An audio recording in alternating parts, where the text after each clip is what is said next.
In the winter of 1847, in a small town outside Salem, Massachusetts, a young woman named Latoya was admitted to the Blessed Mercy Infirmary, a religious hospital run by Protestant ministers.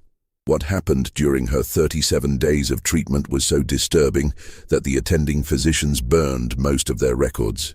Only one doctor's personal journal survived, hidden in his family's attic for over a century. The case file, marked "confidential, never to be discussed," contained details that challenged everything the medical community believed about the human mind and soul. Local church leaders pressured the hospital to seal the records permanently, and 3 of the 7 doctors who treated Latoya left Massachusetts within 6 months, never to practice medicine again. What you're about to hear has never been told in its entirety, until now. If you're brave enough to uncover the darkest secrets that religious institutions tried to bury, hit that subscribe button and comment below what state you're listening from. This channel isn't for everyone, only for those who dare to seek the truth that others fear to tell. The story begins with what seemed like a routine admission to a hospital that prided itself on combining Christian compassion with the latest medical knowledge of the time. The town of Millbrook, Massachusetts, sat like a watchful sentinel 15 miles northwest of Salem, its white-steepled churches rising above modest wooden homes that housed barely 800 souls.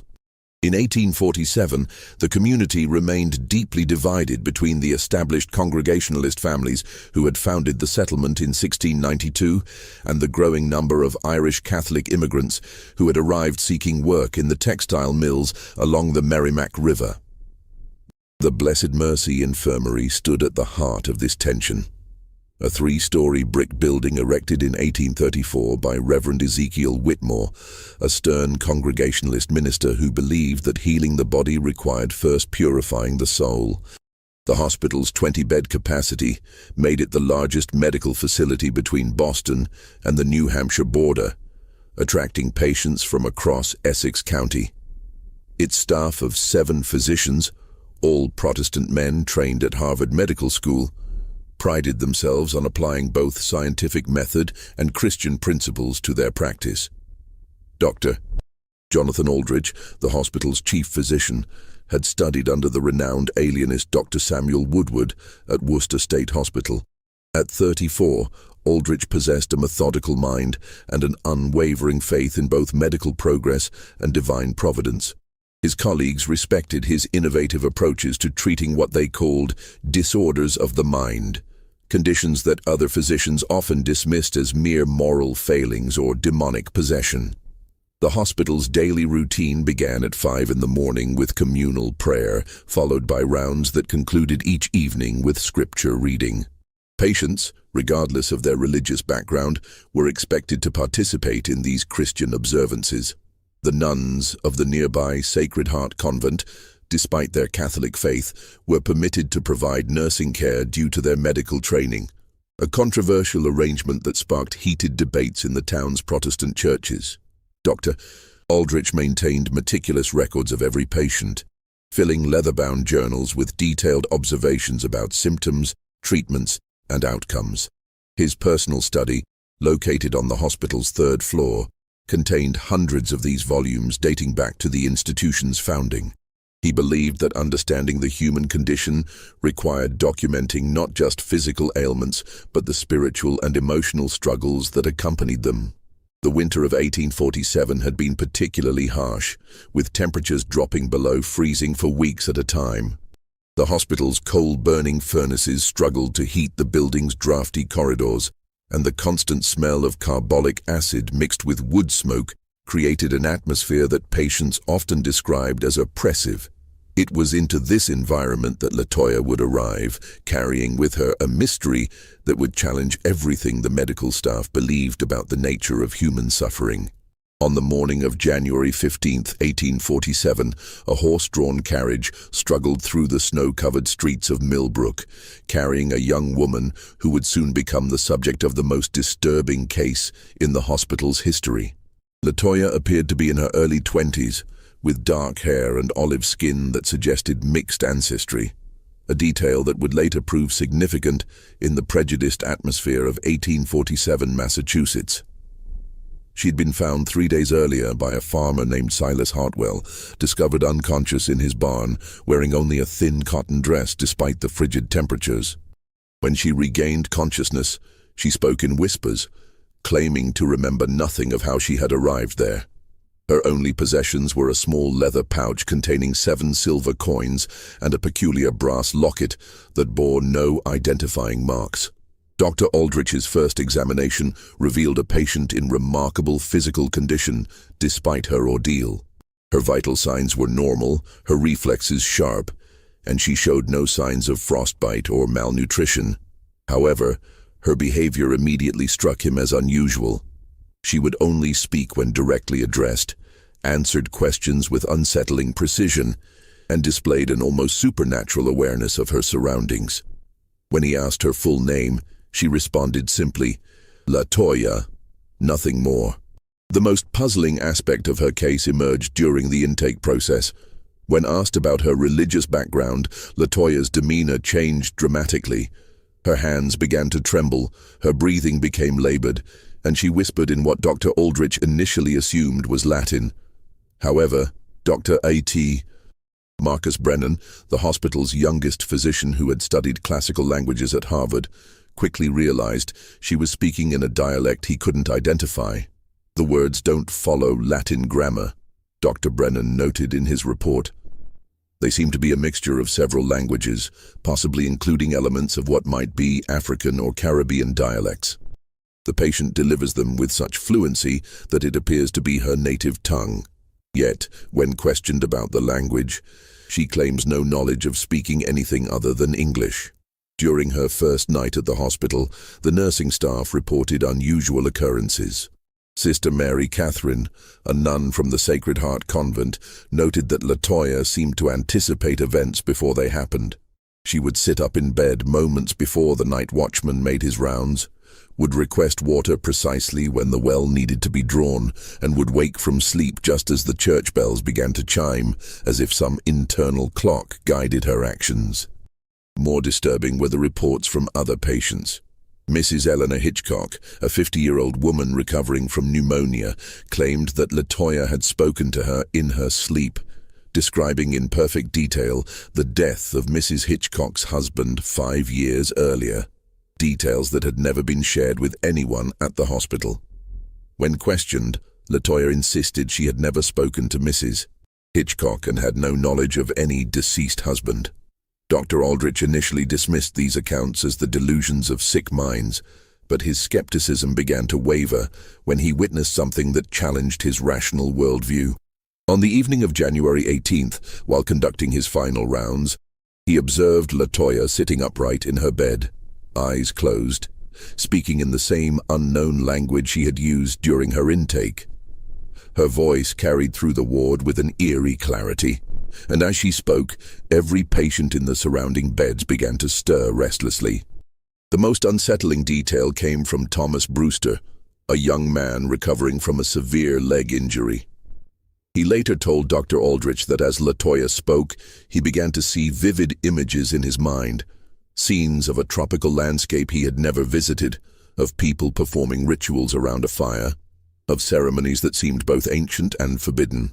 When Latoya suddenly stopped speaking and opened her eyes, Brewster found himself crying, though he couldn't explain why.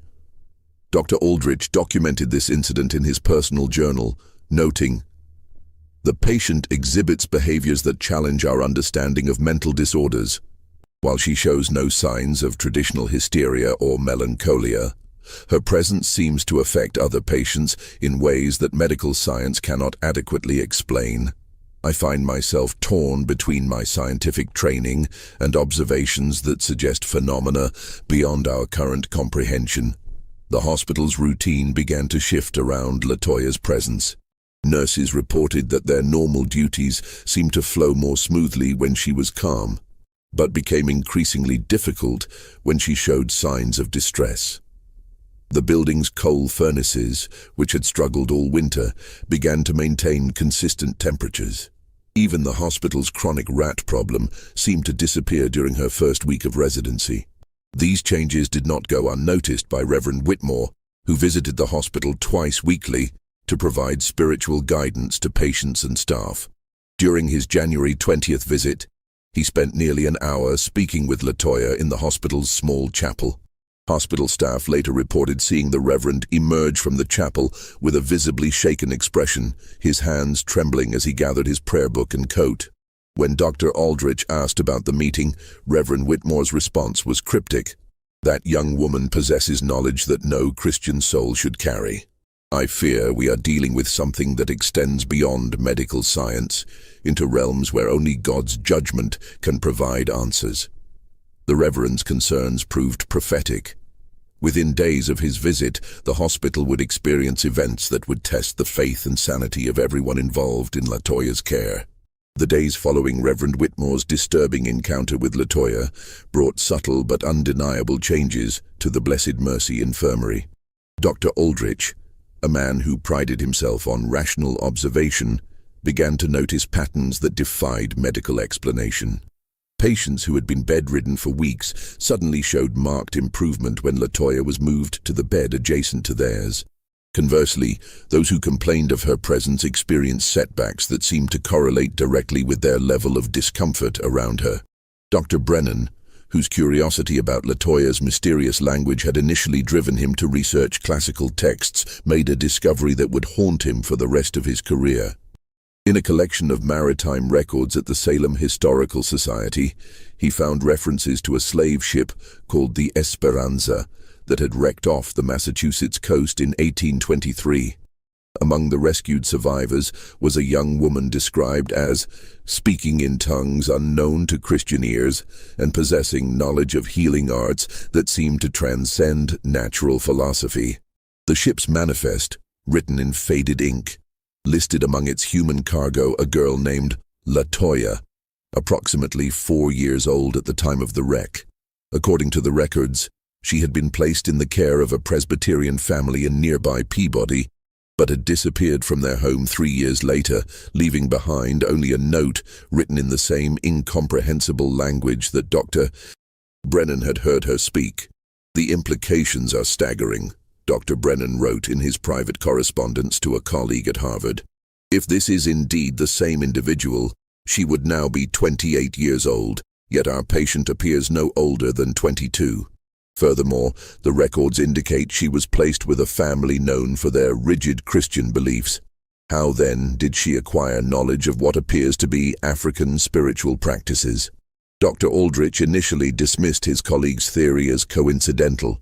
However, when he mentioned the slave ship records to Latoya during one of their daily sessions, her reaction was immediate and profound. She began to speak rapidly in the unknown language, tears streaming down her face, her hands clutching the brass locket that had been her only possession when found. For the first time since her arrival, Latoya volunteered information about her past. She spoke of memories that seemed to exist in fragments, a ship tossing in violent seas, the sound of chains, the smell of death, and voices calling out in languages she understood but could not name. She described being taken to a house where the people tried to wash away what I was, and of running into the woods where she lived with those who remembered the old ways. "I don't age as others do," she whispered to Dr. Aldrich during one of their sessions. "Time moves differently for those who carry the weight of generations. I remember being young, but I also remember being old. I remember dying, but I also remember being born. The line between past and present dissolved long ago." Dr. Aldrich documented these conversations with growing unease. As a man of science, he sought rational explanations for what he observed. Perhaps Latoya suffered from a form of dissociative disorder, creating elaborate fantasies to cope with childhood trauma. Yet her knowledge of specific historical events, her ability to predict minor occurrences within the hospital, and her profound effect on other patients suggested something far more complex. The hospital's staff began to divide into two camps: those who viewed Latoya as a fascinating medical case requiring careful study, and those who whispered that she brought an unholy presence into their Christian institution. Sister Mary Catherine, despite her Catholic training which emphasized the reality of spiritual mysteries, found herself drawn to the scientific perspective. "I have witnessed what the Church calls miracles," she confided to Dr. Aldrich. "I have seen the power of prayer heal the sick and comfort the dying. But what I observe in this young woman's presence feels different, ancient, primal, connected to forces that existed long before Christ walked the earth. It doesn't feel evil, but it doesn't feel wholly good either. It simply feels old." The tension within the hospital reached a breaking point when Mrs. Hitchcock, the pneumonia patient who had claimed Latoya spoke to her of her dead husband, made a request that shocked the entire staff. She asked to be moved to the bed directly next to Latoya's, claiming that the young woman's presence brought her dreams of her husband that felt more real than any memory. "She doesn't just speak to me," Mrs. Hitchcock explained to Dr. Aldrich. "She helps me remember things I thought I had forgotten. The way Samuel laughed when he was truly happy, the songs he used to hum while working in the garden, the exact words he spoke to me on our wedding day. It's as if she can reach into the past and bring back pieces of it." Dr. Aldrich reluctantly agreed to the room change, but the consequences proved more significant than anyone anticipated. Other patients began requesting similar arrangements, drawn by reports of vivid dreams, sudden improvements in their conditions, and what they described as a sense of peace they had never experienced before. However, not all reactions were positive. Jacob Morrison, a merchant recovering from a severe bout of dysentery, became increasingly agitated in Latoya's presence. He complained of nightmares featuring scenes of violence and suffering, images of people in chains, and voices crying out in anguish. His condition worsened to the point where Dr. Aldrich was forced to move him to a different wing of the hospital. "She brings the sins of the past with her," Morrison told Dr. Aldrich during one of his more lucid moments. "I see things in my dreams that I know I've never witnessed, but they feel like memories. I see myself as someone else, someone who did terrible things. I can't escape the guilt of actions I never took." These polarized reactions created an atmosphere of tension that permeated the entire hospital. Staff members began to avoid Latoya's wing during their off-duty hours, while others found excuses to linger near her room. Dr. Aldrich noticed that younger staff members seemed less affected by her presence, while older employees, particularly those with strong religious convictions, showed signs of increasing anxiety. The situation became more complex when Reverend Whitmore returned to the hospital for his weekly visit. This time, he brought with him 2 other ministers, Reverend Isaiah Blackwood from the First Baptist Church and Reverend Cornelius Marsh from the Methodist congregation.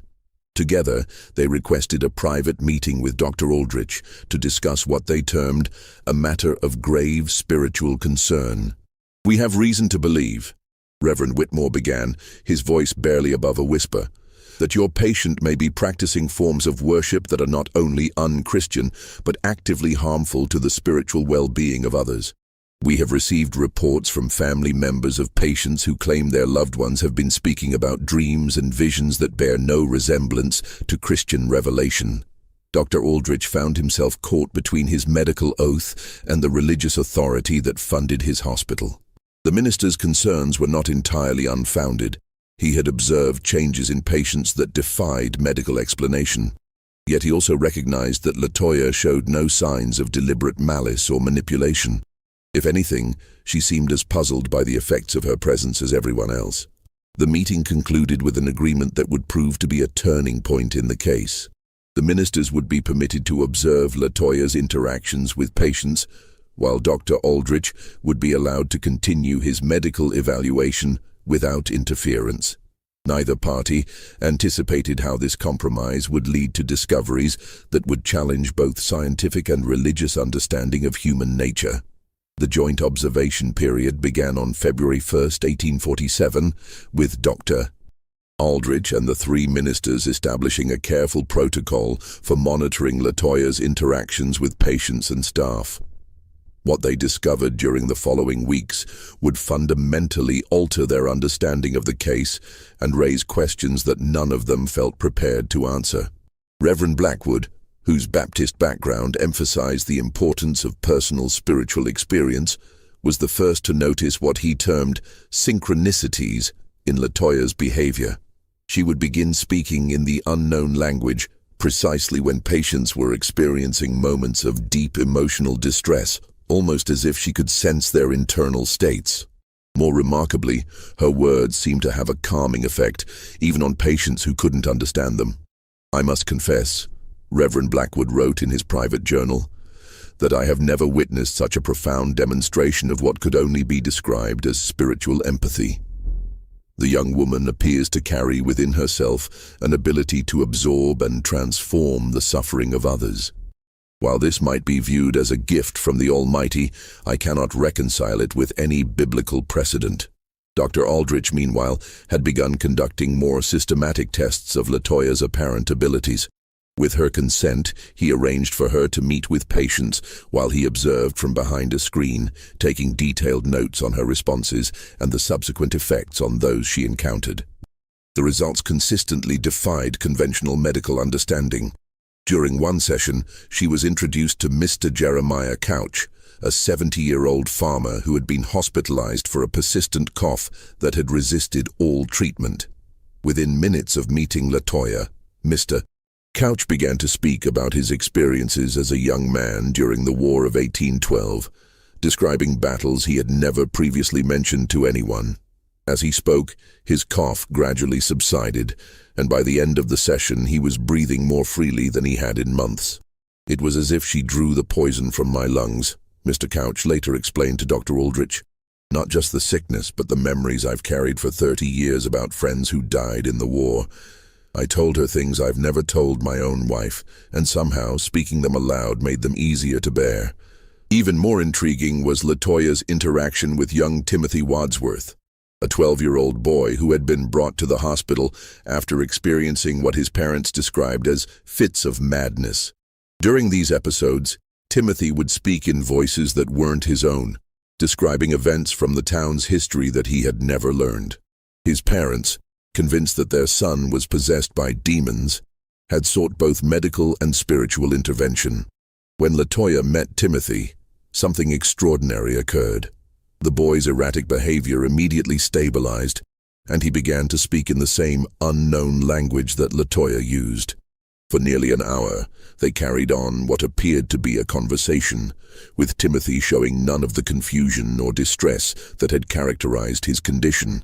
Dr. Aldrich, observing from his hidden position, noted that both individuals seemed to be speaking with knowledge and understanding that transcended their apparent ages and experiences. "The boy spoke of things that happened in this town before he was born," Dr. Aldrich recorded. "He described the location of graves in the old cemetery that even the church records don't mention.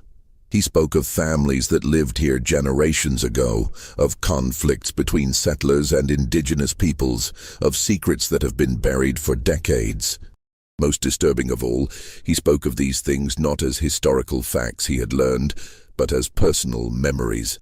When the session ended, Timothy returned to his normal state, with no memory of the conversation.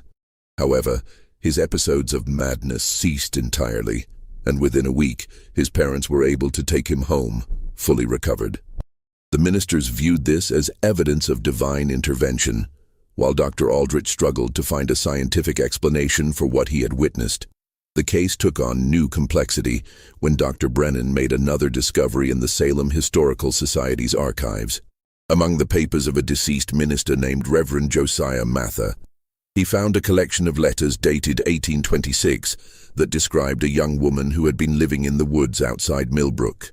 The letters, written to a colleague in Boston, detailed the Reverend's attempts to civilize and Christianize this individual, whom he described as possessing heathen knowledge and speaking in tongues that predate the Tower of Babel. "She claims to remember the stories of generations past," Reverend Mather had written, "not as tales passed down through teaching but as lived experiences. She speaks of the suffering of her people as if she had witnessed it personally. and demonstrates knowledge of healing practices that seem to draw upon forces beyond Christian understanding. I fear that in my attempts to save her soul, I may have encountered something that challenges the very foundations of our faith. The letters revealed that Reverend Mather had spent 3 years working with this young woman, whom he referred to only as the child of many mothers. His final letter, dated December 1829, was brief and troubling. I can no longer continue this work. The young woman has shown me truths about the nature of human suffering that I am not prepared to accept. I fear I have glimpsed something that mortal minds were never meant to comprehend. I pray that God will forgive me for abandoning this task, but I can no longer serve as a bridge between her world and ours. Dr. Brennan shared this discovery with his colleagues, creating a new wave of speculation about Latoya's true identity and origins. The time frame aligned perfectly with the period following her disappearance from the Presbyterian family, suggesting a continuous narrative that spanned more than 2 decades. The hospital's atmosphere became increasingly charged as staff members began to report their own unusual experiences. Nurse Margaret Thornton claimed that she had begun experiencing vivid dreams about historical events in Millbrook, including details about the town's founding that she had never learned. Dr. Samuel Hartwell, the hospital's oldest physician, reported that he had started remembering conversations with patients who had died years earlier, as if their voices were speaking to him through Latoya's presence. These reports created a growing sense of unease among the hospital staff. Some began to avoid Latoya's wing entirely, while others found themselves drawn to spend more time there, claiming they felt more connected to their work and more aware of their patients' deeper needs. The division between these two groups created tension that affected the hospital's daily operations. Dr. Aldrich found himself in the difficult position of maintaining medical objectivity while acknowledging that he was dealing with phenomena that seemed to transcend conventional science. His own experiences with Latoya had begun to affect his worldview in ways that concerned him. He had started to remember details about his own childhood that he had long forgotten, and he found himself understanding his patients' conditions with an intuitive insight that seemed to bypass his medical training. "I fear I am losing my scientific detachment," he confided to his private journal. "The young woman's presence has awakened something within me that I cannot name. I find myself seeing patients not merely as collections of symptoms to be treated, but as complex beings carrying the weight of their personal histories, their ancestral memories, and their deepest fears. This enhanced empathy makes me a more effective healer, but it also makes me question everything I thought I knew about the nature of human consciousness." The situation reached a critical point when Mrs. Hitchcock, the pneumonia patient who had initially requested to be moved near Latoya, made a revelation that would change the entire direction of the case. During what she thought would be her final night in the hospital, she asked to speak privately with Dr. Aldrich about something she had learned from her extended interactions with Latoya. "Doctor," she whispered, her voice weak but urgent, "I need to tell you something about what she's shown me. It's not just about my Samuel or about the past. She's shown me things about this town, about this very hospital, that I think you need to know. There are secrets buried here, secrets that people have died to protect, and I think she knows where they're hidden." Mrs. Hitchcock's revelation sent shockwaves through the hospital's leadership. Dr. Aldrich immediately arranged for a private meeting with the dying woman, while Reverend Whitmore insisted on being present to provide spiritual guidance. What they learned during that February evening would transform their understanding of both Latoya's case and the dark history of Millbrook itself. "She doesn't just remember the past," Mrs. Hitchcock explained, her breathing labored but her voice clear. "She carries it with her like a burden. During our conversations, she showed me things about this town that happened before any of us were born. She told me about the land this hospital was built on, about what happened here before the first brick was laid." According to Mrs. Hitchcock, Latoya had revealed that the Blessed Mercy Infirmary stood on what had once been a sacred burial ground used by the indigenous Pennacook people The area had been considered so spiritually significant that tribal elders had performed ceremonies there to honor not only their own ancestors, but also the spirits of those who had suffered and died in the region, including enslaved people who had been brought to Massachusetts in the early days of the colony.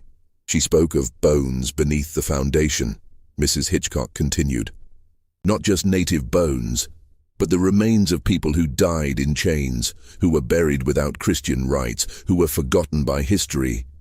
She said their spirits have been calling out for recognition, for justice, for someone to remember their names and their stories. Dr. Aldrich felt a chill that had nothing to do with the February weather. The hospital's construction records from 1834 had mentioned the discovery of irregular burial remains during the excavation, but Reverend Whitmore had ordered them to be quietly relocated to make way for the foundation. The minister's face had gone pale at Mrs. Hitchcock's words, confirming what Dr. Aldrich had begun to suspect. "There's more," Mrs. Hitchcock whispered. "She told me about a doctor who worked here in the early days, Dr. Nehemiah Blackwood, Reverend Blackwood's own father. He was conducting experiments on patients, particularly those who were brought here against their will.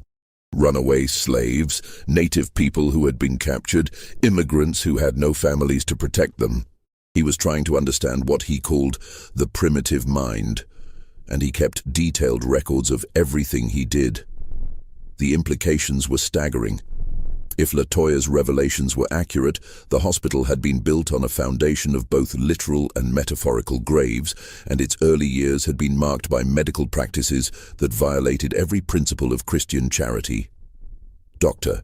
Aldrich realized that he needed to investigate these claims, but he also understood that doing so could destroy the institution that employed him.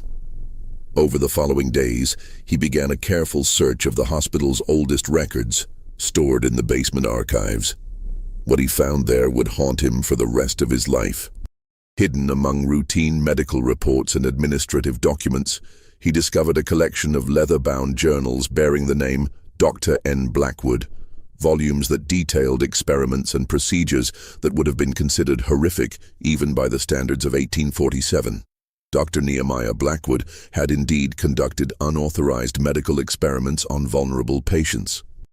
His journals described attempts to map what he called racial characteristics of pain response, procedures designed to test the limits of human endurance, and detailed studies of how different ethnic groups reacted to various forms of psychological torture. Most disturbing of all, he had specifically sought out patients who claimed to possess spiritual abilities or cultural knowledge that differed from Christian tradition. "I have identified several specimens who demonstrate what can only be described as heathen enlightenment," one entry read. "These individuals, primarily of African or native origin, exhibit heightened sensitivity to stimuli that do not affect Christian patients.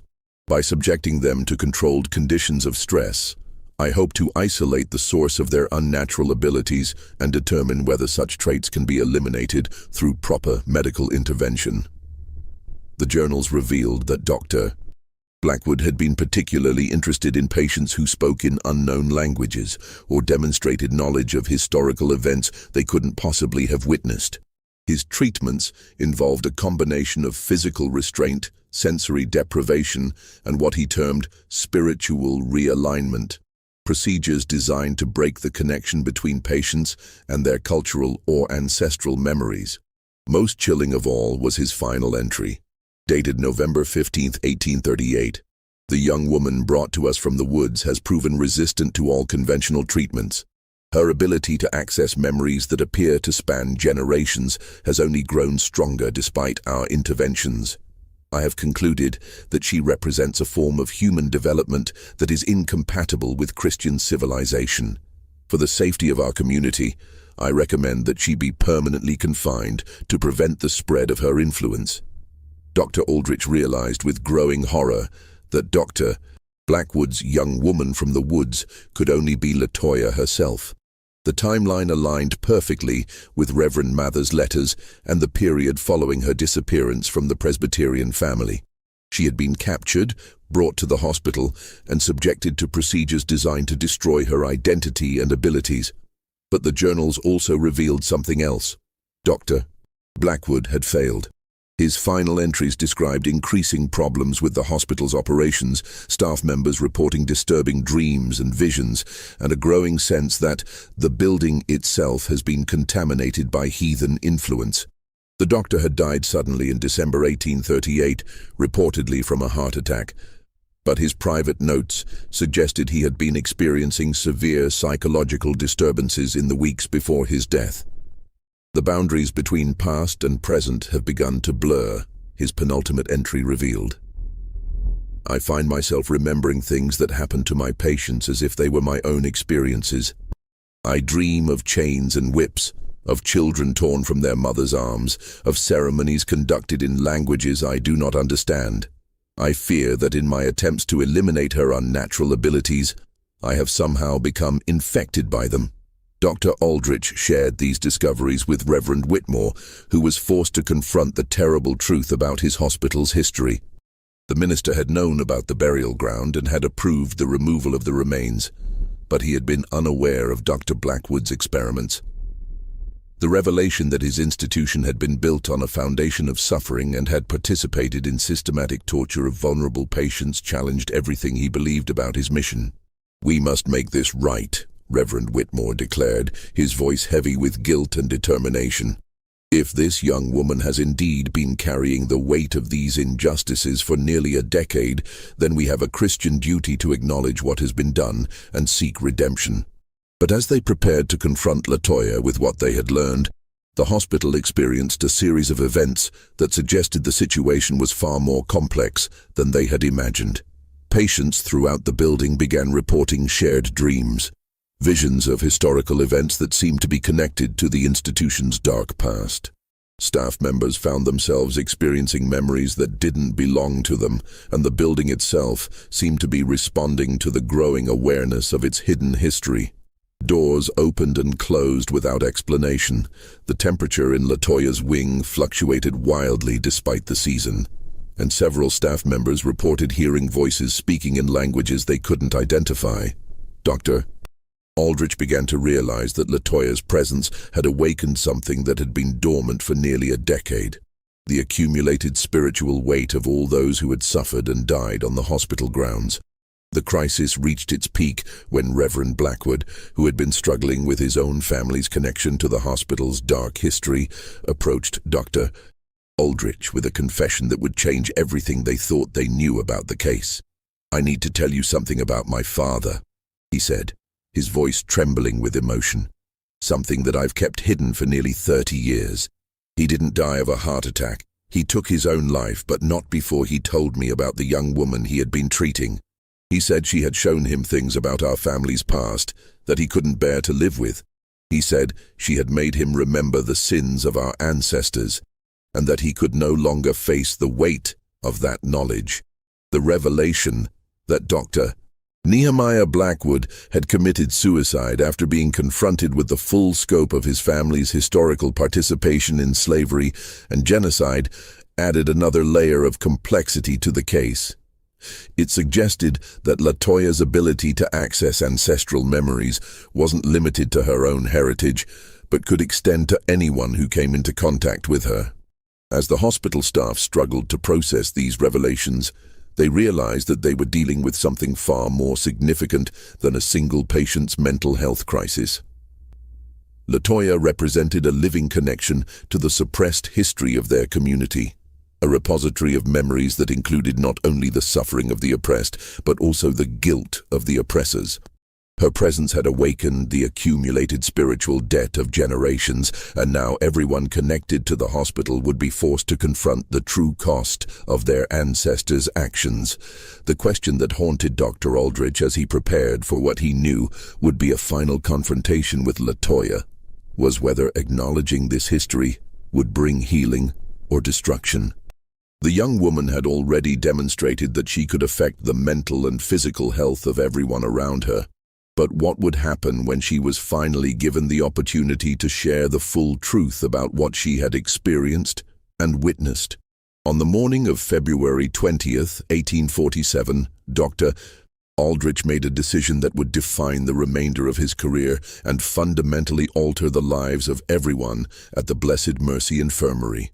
He gathered the hospital's senior staff, the 3 ministers, and a select group of the most stable patients in the main chapel, where he announced his intention to allow Latoya to speak freely about her experiences for the first time since her arrival.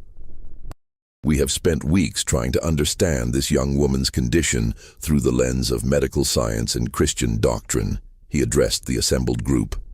"But I believe we have been asking the wrong questions. Instead of trying to cure her or contain her, we need to listen to what she has been trying to tell us about the history of this place and the people who have suffered here." Latoya entered the chapel wearing a simple white dress provided by the hospital. But her demeanor was transformed from the quiet, compliant patient they had known. She moved with a confidence and dignity that seemed to emanate from deep within her. And when she spoke, her voice carried the authority of someone who had witnessed centuries of human experience. "I am not one person," she began, her words clear and precise. "I am the keeper of memories that others have chosen to forget. I carry within me the voices of those who died without being heard, the stories of those who were erased from your history books, the pain of those who suffered in silence. What you call my condition, I call my purpose." She moved to the center of the chapel, and as she did, the temperature in the room seemed to shift, becoming both warmer and cooler simultaneously, as if different seasons were occupying the same space. Several people in the audience gasped as they felt what they later described as the presence of others, invisible figures standing alongside Latoya, filling the chapel with spirits that had been waiting decades to be acknowledged. "This building stands on sacred ground," Latoya continued, her voice taking on a rhythmic quality that seemed to resonate in the very walls. "Before your ancestors built their hospital here, my people, and I claim kinship with all who have suffered, gathered in this place to honor the dead and heal the living. The Pennacook buried their sacred ones here, and later, the bodies of enslaved people were hidden in this earth when their masters denied them proper burial." Dr. Aldrich felt his scientific skepticism crumbling as he watched the effect of her words on the assembled crowd.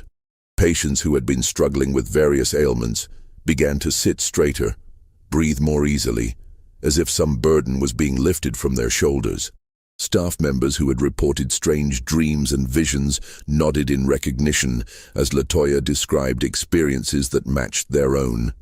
"When Dr. Nehemiah Blackwood brought me here in 1838, he believed he could break the connection between my spirit and the ancestors who speak through me," she said, looking directly at Reverend Blackwood, whose face had gone ashen. "He used instruments and techniques designed to sever the bonds that allow me to carry their memories. But suffering only deepened my ability to hold their stories. Every moment of pain he inflicted added another voice to the chorus I carry within me." The revelation that Latoya had been a prisoner in the hospital for months, subjected to experimental procedures designed to destroy her cultural identity, sent shockwaves through the audience. Several staff members began to weep as they realized they were working in an institution built on such systematic cruelty.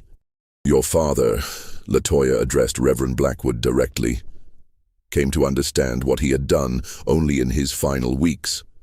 The memories I carry are not just of my own people's suffering, but of the pain inflicted by all who came before us. When he looked into my eyes during our last session, he saw not just the anguish of his victims, but the spiritual torment that comes from participating in such evil. He could not live with that knowledge." Reverend Blackwood stood up, his legs unsteady, tears streaming down his face. "What can we do?" he asked, his voice breaking. "How can we make amends for what has been done?" Latoya's expression softened, and for the first time since her arrival at the hospital, she smiled. "Acknowledgement is the first step toward healing," she said. "But true redemption requires action. The spirits that gather in this place are not seeking revenge. They are seeking recognition, remembrance, and a commitment that such suffering will not be forgotten or repeated."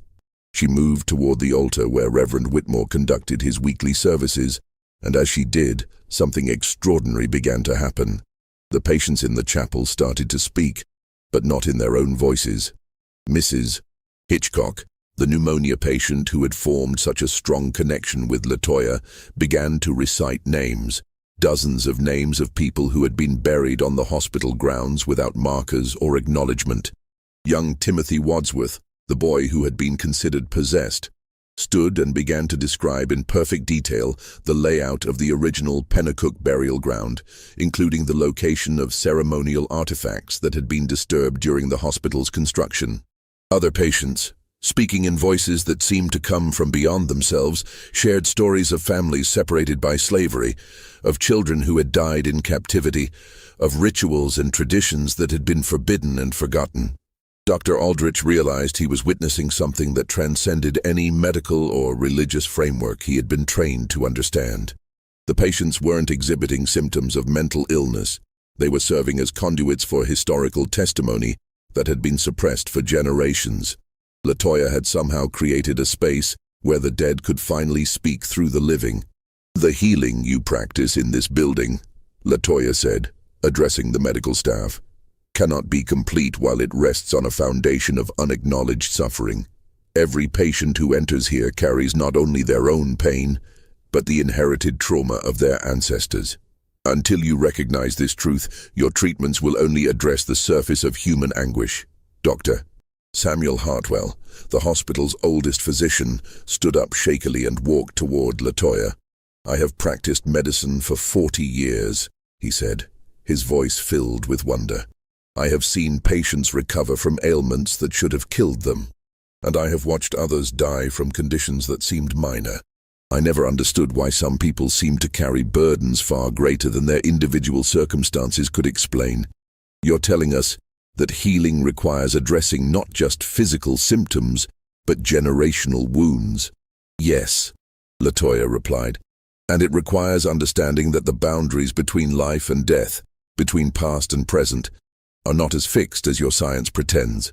The ancestors live within us, and their unresolved pain becomes our pain. Their unfinished business becomes our burden. Only by honoring their stories and learning from their experiences can we hope to heal ourselves and our communities." Sister Mary Catherine, who had been observing quietly from the back of the chapel, stepped forward. "In my faith tradition, we believe in the communion of saints. The idea that the dead remain connected to the living through divine love. What you're describing sounds like a more complex version of that same truth. The spirits that speak through you aren't separate from us. They're part of the ongoing human story." Latoya nodded approvingly. "Your understanding brings us closer to the truth. But this connection comes with responsibility. Those who carry ancestral memories, as I do, serve as bridges between worlds. We help the living understand the cost of forgetting, and we help the dead find peace through remembrance." The atmosphere in the chapel had become charged with an energy that everyone present could feel, but none could fully explain. Dr. Aldrich noticed that the light filtering through the windows seemed brighter, the air felt cleaner, and the constant background noise of the hospital's daily operations had faded to a peaceful silence. "Just when we thought we'd seen it all, the horror in Millbrook intensifies." If this story is giving you chills, share this video with a friend who loves dark mysteries, hit that like button to support our content, and don't forget to subscribe to never miss stories like this. Let's discover together what happens next. "What will happen to you now?" Dr. Aldrich asked, though he suspected he already knew the answer. "My work here is nearly complete," Latoya replied. "The stories have been told, the acknowledgement has been given, and the commitment to change has been made. The spirits who have been waiting for recognition can begin to find peace. But the responsibility now passes to all of you." She reached into the folds of her dress and withdrew the brass locket that had been her only possession when she arrived. Opening it revealed not a portrait or keepsake, but a small amount of soil, earth that she explained had been taken from every sacred site where her people had been buried or forgotten.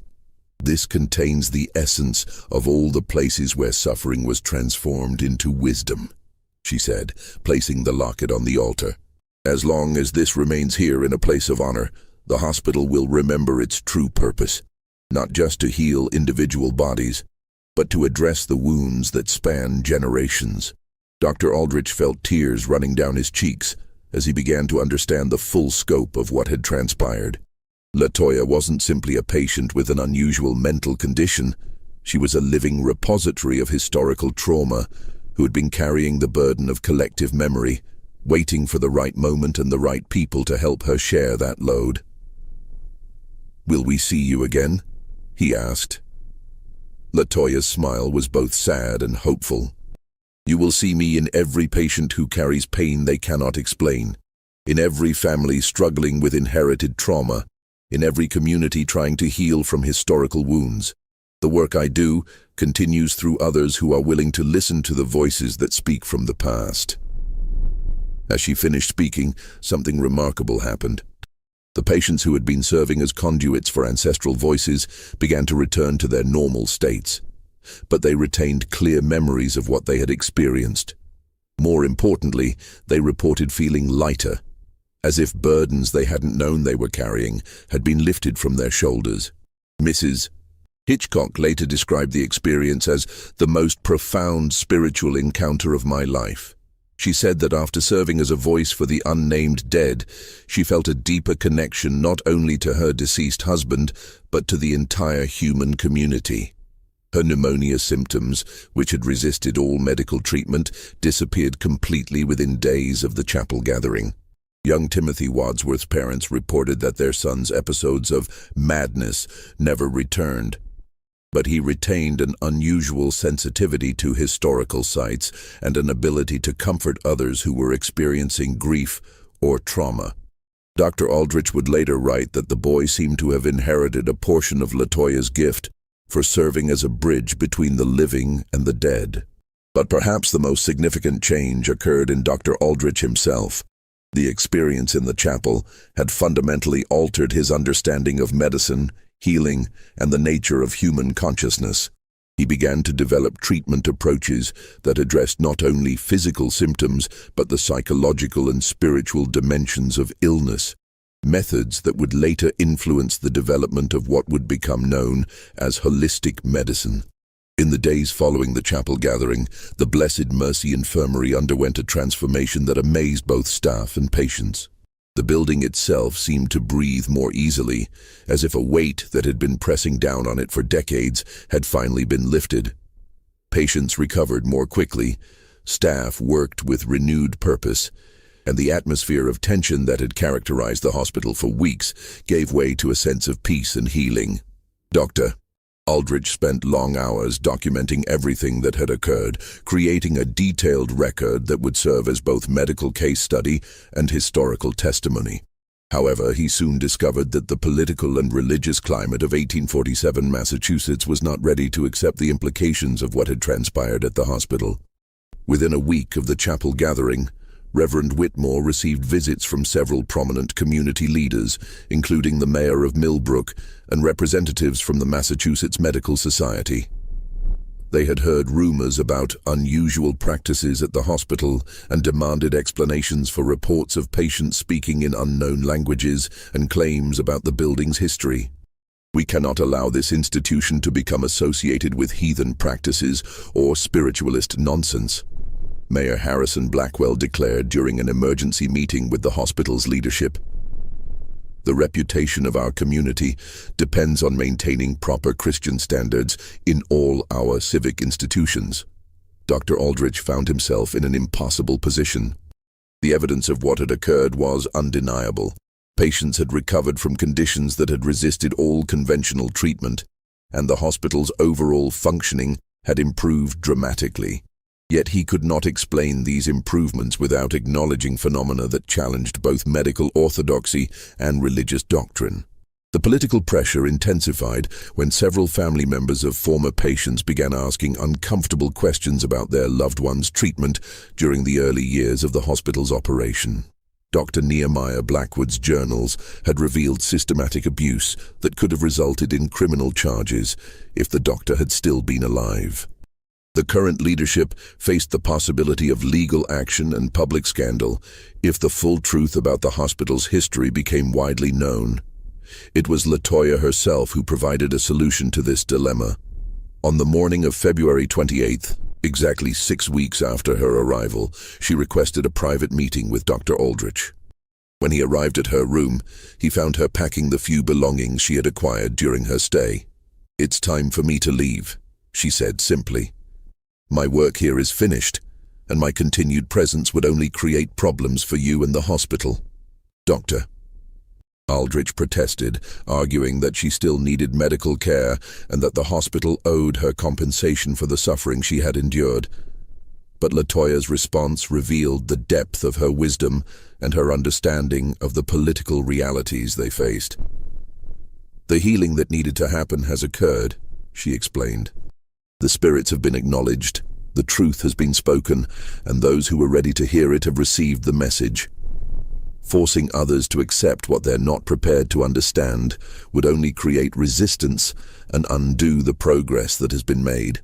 She handed him a letter she had written, addressed to the hospital's board of directors. In it, she formally released the institution from any responsibility for her care and requested that her medical records be sealed to protect the privacy of all involved. She also included specific instructions for honoring the sacred nature of the burial ground beneath the hospital and recommendations for treatment approaches that would address the psychological and spiritual dimensions of illness. "What will you do now?" Dr. Aldrich asked, though he suspected that Latoya's future was as mysterious as her past. "I will continue the work I have always done," she replied. "There are other places where the dead need to speak through the living, other communities that need to confront their hidden histories. The gift I carry is not mine alone. It belongs to all those who are willing to serve as bridges between worlds." On the morning of March 1st, 1847, Latoya simply disappeared. The night nurse reported that she had checked on her at midnight and found her sleeping peacefully. When the morning shift arrived, her bed was empty, her few possessions were gone, and there was no sign of how she had left the building. The only trace of her presence was the brass locket, which remained on the chapel altar exactly where she had placed it. Dr. Aldrich spent the following months implementing the changes that Latoya had recommended. He established new protocols for patient care that emphasized the importance of understanding each individual's family history and cultural background. He created support groups for patients dealing with what he termed inherited trauma and developed treatment approaches that combined medical intervention with spiritual and psychological healing. Most significantly, he worked with Reverend Whitmore to create a memorial garden on the hospital grounds, dedicated to all those who had been buried there without recognition. The garden included markers bearing the names that had been spoken during the chapel gathering, along with a central monument acknowledging the sacred nature of the land and the hospital's commitment to honoring all who had suffered there. These changes had a profound impact on the hospital's effectiveness. Patient outcomes improved dramatically, staff turnover decreased, and the institution gained a reputation for providing care that addressed not just physical symptoms, but the deeper sources of human suffering. However, the true nature of these improvements was never publicly acknowledged. Dr. Aldrich's official reports described Latoya as a patient suffering from dissociative disorder who responded well to therapeutic intervention. Her ability to affect other patients was attributed to the power of positive psychology and the importance of peer support in the healing process. The chapel gathering was recorded as a successful experiment in group therapy that demonstrated the value of allowing patients to share their experiences in a supportive environment. These sanitized accounts satisfied the hospital's critics and allowed the institution to continue its work without political interference. However, Dr. Aldrich maintained detailed private records of what had actually occurred, hoping that future generations would be better prepared to understand and accept the deeper truths about healing and human consciousness that Latoya had revealed. The three ministers who had witnessed the events struggled with their own interpretations of what they had experienced. Reverend Blackwood spent months researching his family's history and eventually established a fund to support the education of children from families that had been affected by slavery. Reverend Marsh incorporated elements of what he had learned about inherited trauma into his sermons, helping his congregation understand how the sins of previous generations could affect contemporary families. Reverend Whitmore became an advocate for what he called integrative healing, arguing that true medicine must address the spiritual and psychological dimensions of human suffering. The patients who had participated in the chapel gathering carried their experiences with them for the rest of their lives. Many reported that the event had fundamentally changed their understanding of themselves and their place in the world. They developed unusual sensitivity to others' pain and an ability to provide comfort to those dealing with grief or trauma. Some became informal healers in their communities, helping others process difficult family histories and inherited wounds. Dr. Aldrich continued to practice medicine for another 30 years, but his approach was forever changed by his encounters with Latoya. He became a pioneer in what would later be called holistic medicine, emphasizing the importance of treating patients as whole human beings rather than collections of symptoms. His methods influenced a generation of physicians who would go on to develop more comprehensive approaches to healing. Most remarkably, several of these doctors reported encountering patients who seemed to possess abilities similar to Latoya's, individuals who carried ancestral memories, who could sense the deeper sources of others' pain, and who seemed to serve as bridges between the living and the dead. These cases were rarely documented in official medical records, but they suggested that Latoya's gift was not unique, that there were others carrying similar burdens and serving similar purposes. In 1877, 30 years after Latoya's disappearance, Dr. Aldrich received a letter from a colleague in Ohio who described treating a young woman who matched Latoya's description and demonstrated identical abilities. Similar reports came from hospitals in Virginia, Pennsylvania, and North Carolina, always involving a woman of mixed ancestry who appeared to be in her 20s, who spoke in unknown languages, and who helped patients and staff confront difficult truths about their personal and collective histories. Dr. Aldrich began to suspect that Latoya was part of a larger phenomenon, a network of individuals who carried the responsibility for preserving and sharing suppressed memories. Whether they were all manifestations of the same consciousness or separate individuals with similar gifts remained a mystery that he would never solve. He spent his final years compiling his records and reflecting on the implications of what he had witnessed. In his last journal entry, written just before his death in 1889, he offered his ultimate conclusion about the case that had defined his career. I have come to believe that what we witnessed in 1847 was not an anomaly, but a glimpse into the true nature of human consciousness and community. We are not separate individuals, but part of an interconnected web of experience that spans generations. Those like Latoya, who can access this deeper level of connection, serve a vital function. They help us remember what we have chosen to forget, heal wounds that span centuries, and maintain the bonds that connect us to our ancestors and our descendants. Modern medicine focuses on treating individual symptoms, but true healing requires addressing the collective trauma that shapes our communities and our world. The brass locket remained on the chapel altar until the hospital was demolished in 1923 to make way for a modern medical facility. According to the demolition records, the locket was never found among the building's artifacts, leading some to speculate that it had been taken by someone who understood its significance. Others believed that it had simply returned to the earth from which it came, its purpose fulfilled. Today, the site where the Blessed Mercy Infirmary once stood is occupied by a small park. Few visitors know about the building's history or the extraordinary events that occurred there in 1847. However, Those who are sensitive to such things report feeling an unusual sense of peace in the area, as if the land itself remembers the healing that took place and continues to offer comfort to those who need it. The story of Latoya's case raises profound questions about the nature of consciousness, the reality of ancestral memory, and the possibility that some individuals serve as living bridges between past and present.